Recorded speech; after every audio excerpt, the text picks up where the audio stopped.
Hello, everybody, and welcome back to the Enterprise Dish. This is another exciting episode, primarily because Aaron and I each get to talk about our own individual versions of Windows, because Microsoft has announced two versions of Windows since we have talked last. How you doing, Aaron? I'm doing okay. I'm doing all right. It's just funny because the last time we talked, there had just been like this leak, and, Yep. and we didn't know anything, and it just started going, and we're like, well, I don't know. How does it look to you? That's Yeah. cool. And now here we are again. But this time it's a little bit of a different enchilada. I mean, I'll let you carry on a little bit before I get on my soapbox here. Yeah, so we got two primary things to talk about. One of which was announced this week, because this earlier week when it went live, and then also 2 or 3 weeks ago, my math might be a little off there, they announced Windows 11. So why don't we start with Windows 11, because that's where we last left off. Microsoft officially said, here's Windows 11. It looked very much like the leak build. Have you tried it at all, or installed it, or taken a look at it? Not much. We're sort of in wait and see mode because so much of what Mm-hmm. we need to do really is centered on the sort of packaged experience, right? So once we don't do a lot in a real invasive way or investigatory way until there's a little bit more to play with from a packaged installer, Mm-hmm. sort of releasable, distributable bit Yeah. perspective. So most of what we're doing is sort of looking at, sort of just the sort of high gloss bits and what Mm-hmm. is it and how does it work. And that is mostly aligned to my reaction in our last discussion, which is, okay, yeah, it Yeah. looks nicer and looks and feels a little bit more like Mac OS, and kind of saw some of this coming, and sure seems like Sun Valley mostly redressed, and sort of an interesting series of pivots coming out of Windows Mm-hmm. 10X, and sort of all those initial suspicions. I don't know. Have you done much more digging? So yeah, I mean, I've got it on actually this laptop, which is kind of hard to see. This guy right here, I'm actually running it right on this guy. Nice. There's a whole bunch to to unpack it and not unpack from this. First off, the most happiest thing with Windows 11, at least for me personally, and you probably hopefully agree, has nothing to do with the OS. It's that Microsoft is officially going to one update per year. That's it. That's it. One update per year.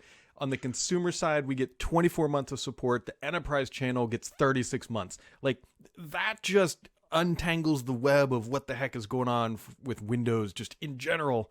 It makes me quite happy.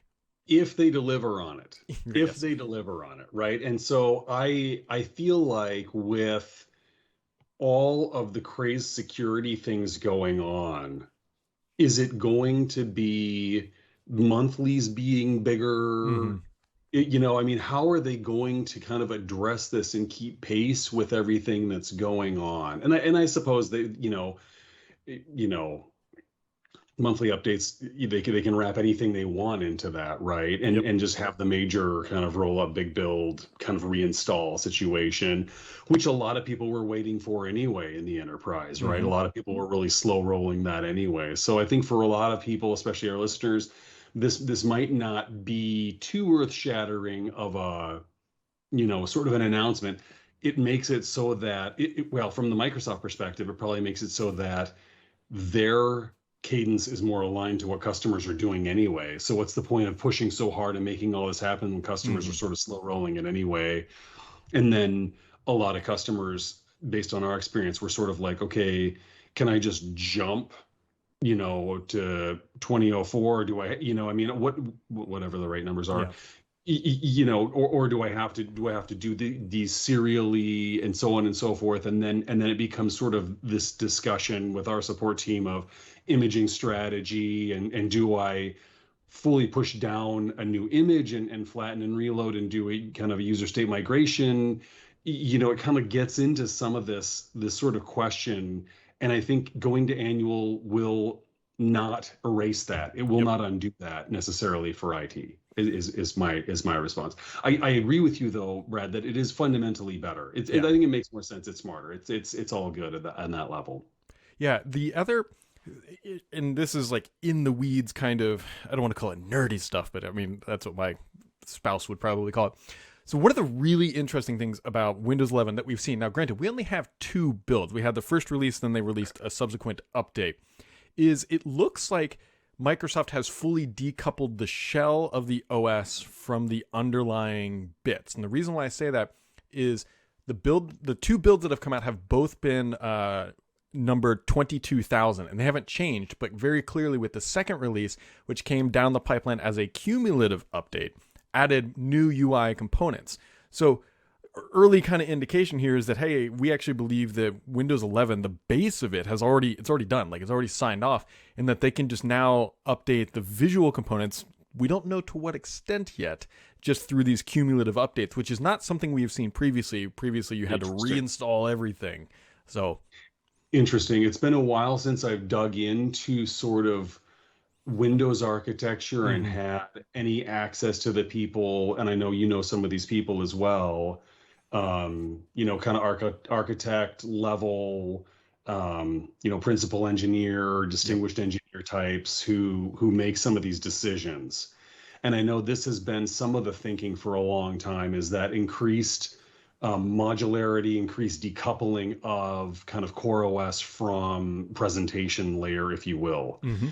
The other thing, as we know, is that Microsoft is interesting in that they build the client first, and then after that, historically has come the server operating system based on that, the client kernel and all of that, which to me always seemed backwards. Why would you put the sort of more refined, more built out vehicle first when you could put kind of the stripped down kind of more utilitarian piece out first? And I think it's just a historical artifact or a remnant of the legacy of this product. Yep.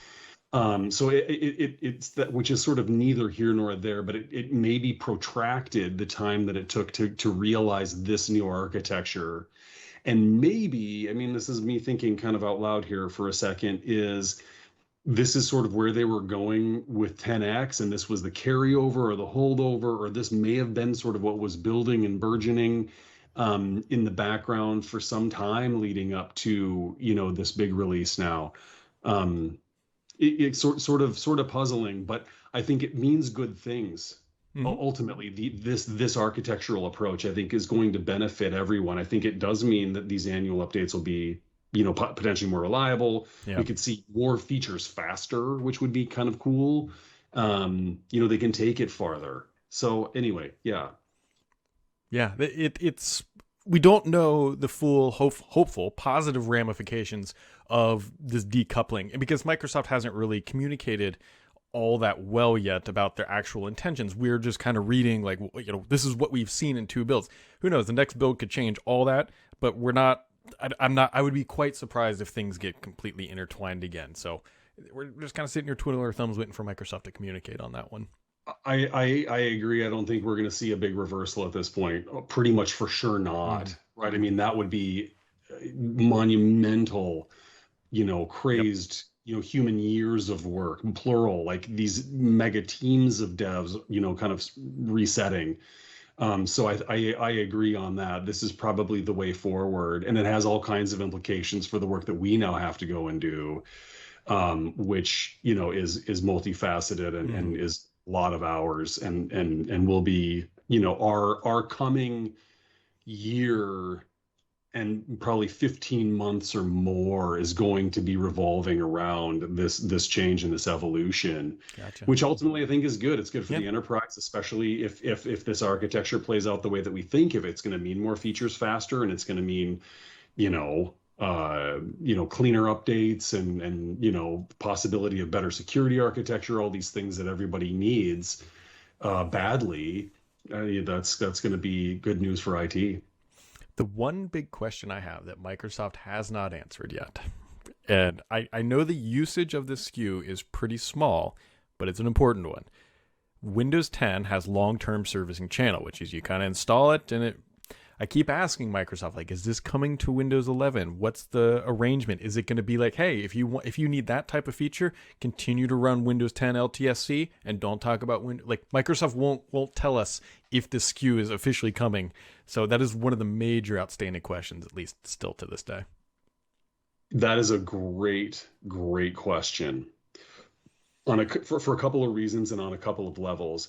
There are a lot of hardware and software manufacturers who rely on the long-term service channel in order to make their products sustainable. I was talking to an AI company the other day and got our support team involved in discussions with them and was like, well, obviously you need to switch to LTSC and that'll pretty much solve your problems, right? I mean, it'll reduce the frequency. But the fact that they're going to the once a year update might mean that they're going to get rid of that to your Brad, and that would be a concern, right? I mean, that would be very disruptive to all these ISVs and IHVs who want more control. That would be a huge problem and will cost them dearly if that gets disrupted. Yep. On multiple levels, right? They're going to have to do changes, re-architect their stuff in order to manage going forward.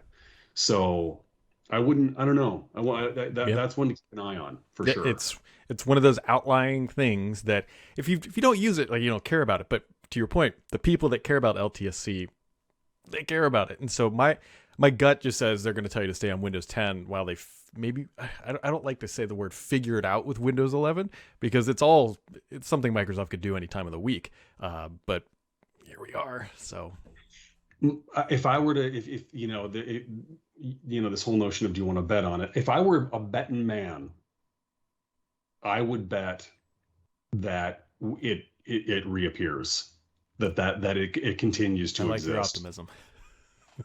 I'm hopeful that it does. Yeah, right? There's a lot of people that are definitely hopeful that it does. But so here's the other, I should say, massive unknown, and this has two big impacts to me on a personal level. So we'll bring it up anyways because I like talking about it, is the spec requirement for Windows 11. The minimum device requirements are changing significantly. Microsoft is... Well, they initially came... I roll my eyes because they initially came out and said, if you have an Intel 7th gen processor, you can't run Windows 11.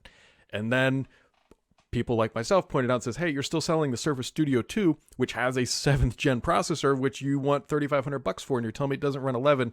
Now they've come out and said, well, we're investigating 7th gen, and we don't quite know if you have those chips, if you can run quote unquote Windows 11, even though I know it works, but it could be an artificial limitation. The reason why it's personal is this podcast box we're recording it on, Intel 7th gen, and my primary editing rig upstairs, which is a very beastly machine. It's a 10-core, 20-thread 7900X, also a 7th gen chip.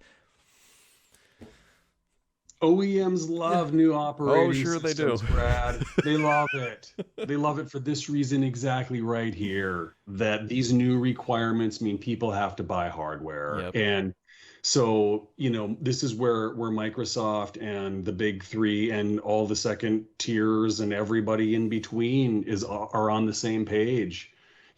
Pushing the specs up higher. All the component manufacturers love it. Intel loves it. It's good for business in a lot of ways. But to your point, is this sort of a artificial, we made this up because it'll just work better, or will it fundamentally not work? Or are there, the other thing that is a real problem for business is if there are underlying like risks and holes and things that pose a problem for running on those older processors. But herein lies the dilemma for the enterprise and for business is, okay, we need to keep pace. We want to keep our people productive. We want to stay relevant. And so in order to do that, we want to keep on a regular cadence. It doesn't have to be minute to minute. In fact, most organizations defer migrations for a year or more. But when that time comes, how do you execute that? And invariably, it can be quite disruptive and costly for this reason right here. Okay, we want to migrate OSs, but we also now have to migrate hardware. So do we deploy new hardware on the old operating system and then do in-place upgrades to the new operating system, or do we do them together, which is Mm-hmm. actually even more costly from an IT perspective because of all the churn associated, yada yada yada. And so, in a very large enterprise, there's usually a very massive test undertaking that rides along with all of that. That's a lot of hours and energy, and this is not sort of just a, oh yeah, let's go buy the new stuff kind of decision. This is a big project with a lot of people involved and a lot Mm-hmm. of decision making and a lot of here's why we can't do it yet kind of notions, which is also why you saw, Windows XP end of life dragged out forever and ever and ever and ever, because there was not a very good way forward for most businesses. So this shouldn't be, and of course a lot of that's been fixed and things are better now, so good. But the same fundamental set of challenges still exist, and the same questions still have to be answered, right? The same Yep. diligence has to be undertaken. So it's not a casual let's go do this kind of, you know, have an adventure kind of thing. It's high Yeah, no, risk, it's you know? it's a big deal. It's a very big. So there's the problem is Microsoft has already they put out an initial spec list and then they kind of scrubbed it from the internet and then they put out a different one and then they said, well, maybe that's not really it. What are the and we don't know what's really going on here because Microsoft initially said the requirement baseline was a TPM 2.0 chip, which is the security module on the motherboard. Fine, like that's a fine requirement. The problem is I think TPM 2.0 goes all the way back to like Intel 5th gen potentially. So it can't be a line in the sand and say it's just that because that narrative falls apart. And so now, along with LTSC, we're sitting here waiting, figuring out like, what devices are actually going to be able to run this. Oh, yep, exactly right. And so we're kind of just waiting and wondering, Yeah. right? I mean, everybody's in this same like middle ground of, okay, looks Yep. cool, feels cool. What's it cost? Right? What do we need to run it? Yep. What does that mean in terms of when we realistically can get on it, right? Is it a 2022 thing? Is it a 2023 thing? Is it past that? Probably for most organizations, it's going Yeah. to be late 23, maybe 24, right? And end of life for Mm-hmm. 10's 25. Is that right? October 25. So, Yeah. Yeah. Yeah. so, That's so, about right. so, so there's time, right? I mean, Mm-hmm. that's cool, reasonable. But that's going to be a necessity for most organizations having that much time. Yeah. So if that didn't include enough ambiguity about where Windows is going, this week at Microsoft's Inspire conference, and told Aaron when I was reading this news initially as we got it ahead of announcement, it was Microsoft announced Windows 365, and I was like, you got to be kidding me. The primary reason why we're like 3 weeks past Windows 11, and then here comes Windows 365 just to create. It's like, come on. There's a lot of confusion here. The top level, the top line of what Windows 365 is. This is a technical audience. It's a VDI-like solution from Microsoft that allows you to stream Windows 10 or 11 in the browser on any type of device, including your line of business applications, sold as a subscription on a per-user basis, and they're calling it Windows 365. And here we are. Short of an eye roll, if for people listening and not watching, I'm scratching my chin and sighing here on the sidebar, and there are many reasons why. And so we have been bullish on VDI Mm-hmm. as an organization. We have historically been very pro virtual desktop. We have been very interested in bringing that down to the local frame. Mm-hmm. The very earliest versions of our product, we envisioned it running on a hypervisor, Okay. which might surprise some people, especially our customers. It doesn't. It runs Mm-hmm. locally for 1,000 reasons that I will name a few of in a moment. Mm-hmm. VDI has a ton of problems, and the industry has acknowledged, the leaders in the industry, the top VDI providers in the industry have acknowledged that at maturity, VDI will probably represent 15 to 20% of the total PC market in business, Mm-hmm. right? So I mean, we'll use this at home. So acknowledging that, then the question becomes, why has Microsoft made this move? Mm-hmm. When Azure Virtual Desktops has been sort of this really slow rolled, kind of weird, obscure model, initially only offered through Yep. partners and now offered directly, but it appears to be free this year. They're offering it for free. So, how mature is this really? How Hmm. good is this really? You dig into the pricing, it is quite costly. Even for a pretty basic spec, it is not cheap. So you have now, looking at what exists is going to be costly. You switch and look at now this notion of Windows 365, which you could see sort of foreshadowing, and they started saying Windows as a service a long time ago, which wasn't really Windows as a service, but you had to know they were thinking about it. And some of the usual names and faces on the product management and engineering side are resurfacing now, telling this tale. But the reality is VDI is problematic for a couple key reasons. One is user experience. It's not great. Hmm. It is not great. For those of us who are accustomed to moving 100 miles an hour as our baseline on our computers, and we get frustrated when one thing is out of place, which I think is a lot of people, and even not technical people, Hmm. very non-technical people, like our head of marketing can move incredibly fast on a computer. She knows where everything is, and when anything changes, it is, catastrophic for her day. So VDI becomes problematic that way. There is a latency problem, right? And so the cloud's getting better. That's great. There is still a latency problem. Consider how much audio video problems you have using Zoom and Teams and Yep. whatever your video conferencing work is. How will that affect you when you're trying to access a virtual desktop, right? And the litany of reasons goes on from there. Hmm. I agree and believe it is true that they have probably managed to kind of package this and lace this up with Microsoft Endpoint Manager in a way that does make it easier to put together and piece together. Hmm. They are telling a tale that you can use your golden image very much in the same model that Smart Deploy allows you to do imaging into this environment. Cool, very good. That's great.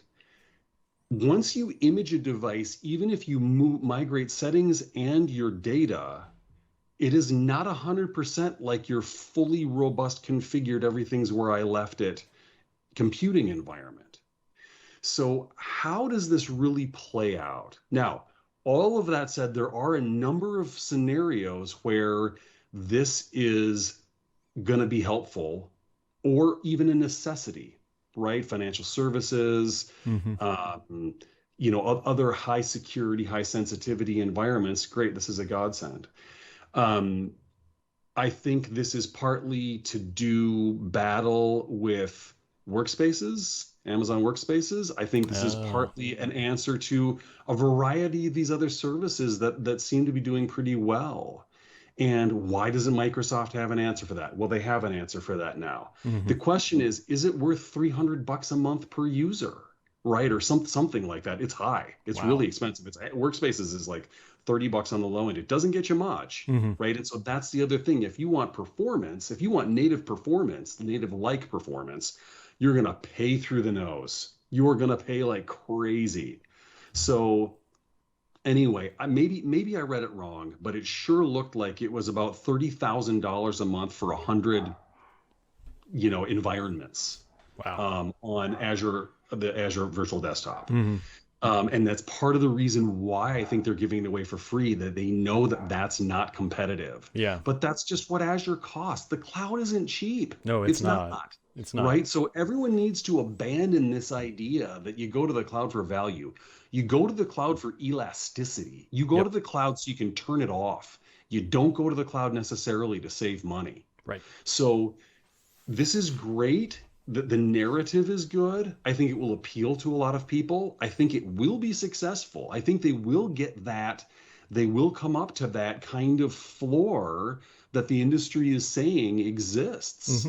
Hmm. But I also think, and it'll be another one of these, you negotiate your enterprise agreement, and you're such a huge consumer that this tuck in of 15% allowance of your endpoints for this. Yeah, Your I think that's Microsoft 365 includes up to this much Windows 365, and yep. everything's 365. That starts to become kind of a digestible thing when your enterprise Hmm. agreements on the orders of millions or tens of millions of dollars a year. But there's a lot still to be answered. So far we are, well, and all truth be told, we had a nice little adventure down this path of full cloud delivery, a lot of streaming, Hmm. kind of simultaneous local execution, some streamed. The way that Microsoft is doing it is classic VDI, hosted virtual desktop. Not a lot of mystery, Yeah. still a lot of the same problems. And so how this ends up working and how well this all gets pulled together, and how what the feedback is from the community, I think it's going to be a typical Microsoft adoption curve where what's on the label doesn't match what's in the box on Hmm. V1. V2, yeah, it's sort of there, but it doesn't work very good. V3, finally, they're delivering on the promise, and it really is going. And then pricing starts to come together. But I think we're looking at that, and those might be years each. So this might be more, sort of a Win 10 end of life and beyond picture that we're Hmm. looking at for this package and product. So I'll pause my rant and give It's you a it, no, it's segment I mean to it's good react. insight because to your point, I fully agree. The cloud is not cheap. It's certainly convenient because it allows you to, as you said, elasticity. As long as you're building for cloud native applications, it can make sense in a lot of scenarios. But if you're doing a lift and shift operation, you're not going to save money because it's a poorly optimized platform for something like that. But That's right. the the pricing is going to be the real interesting thing here because it reminded me of, gosh, this was seven years ago, 5 years ago, something like that. Microsoft had a problem with getting customers to use their Azure credits, so they started dangling fruit with those credits. I suspect that you're probably onto something. It's like, oh, you're using it, you're an E5 customer. Well, we'll give you, how many seats you got? You got 100 seats. We'll give you 10% cloud desktops for free. Just go play with it, get fun, have fun, and when you're ready to expand, call us, and your 11th one is when you start paying, something like that. Yeah, there's a hosted virtual desktop pricing calculator, but perhaps coincidentally or not, the link to it's broken from the Azure Virtual Desktop information page, and there is no other information about price given for Windows 365. So we're going to enjoy a long hype cycle Mm-hmm. and a lot of rich demos, and we're going to see this unfold in many waves, and I think we'll see this shift a couple times and morph into a thing that becomes more usable. I mean, of course, there's going to be case studies. There probably already are case studies of XYZ amazing company in some exotic location is, enjoying better productivity and saving money and realizing, world peace as a result of this. Mm-hmm. But for most of us normal humans, it's going to be a complex proposition, partly because if you look at the capability, right? So they've got the table with all of the what you can do with it on different platforms. So yes, you can access it from Android and from iOS and from Mac OS. Cool. What can you do from those environments? Mm-hmm. Depending, kind of not much. You need a Windows desktop to do all of the things that you do to be productive. And so now I've got a full Windows client I'm working from connecting to a remote Windows client. Okay, so now why do I have the local one anyway? Right, so it goes back to this. I have a thick client to connect to my remote PC. It'd really be better if I had a thin client, but I can't do as much from the thin client. So why are we doing this again when the performance is so horrible? Oh, that's right, security. But why is security so bad? It means it becomes this really circular argument, and there's a balance to strike. Yep. And anyway, complex. We're gonna have more on this topic later because I like seeing Aaron fired up. Well, there's a lot more, Aaron. I very much appreciate your time, but we're still looking for LTSC specs, what the real future of pricing is for Windows 3. My problem is like in my brain, it's Microsoft 365. Like that's what's. And every time I say Windows 365, I want to say whatever. It's hard to get out, but we very much appreciate your time hanging out with us. Everybody else, you can find links down in the description below. And as the cool kids say, subscribe or something like that. And we'll catch all of you right back here next time.